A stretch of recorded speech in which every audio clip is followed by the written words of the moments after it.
Adam Kokesh is currently in custody awaiting trial, accused of violating gun laws as part of a political protest video he made on Freedom Plaza in Washington, D.C. Those closest to Adam are now asking people to make short videos, explaining to the prosecution in the case why Adam should be set free. And while that's what I set out to do, I had a very hard time bringing myself to ask nicely for Adam's release. Adam's top priority in what he says and what he does is obviously not to keep himself out of trouble.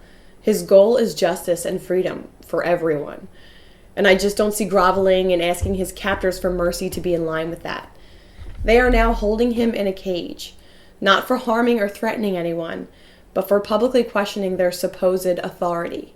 It's important to note that when David Gregory on Meet the Press, taped in Washington, D.C., held up an illegally possessed 30-round magazine after asking the D.C. police if he was allowed to, and after being told no.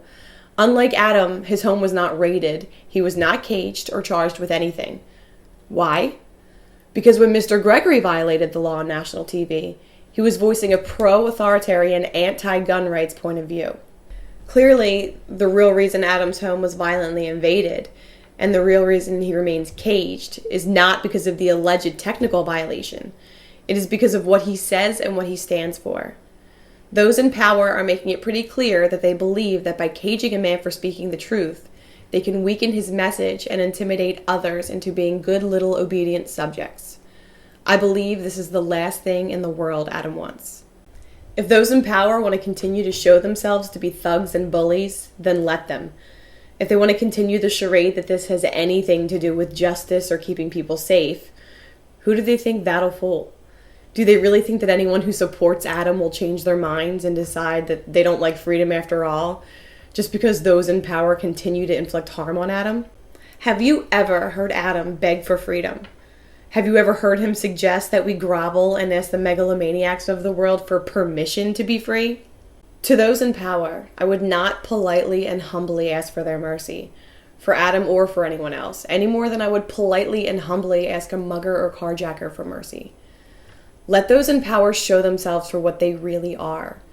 They know full well that Adam poses no physical threat to the public, but they also know that philosophically, because of what he believes, says, and does, he very much poses a threat to the way of life of all those who feed off of the subjugation of their fellow man.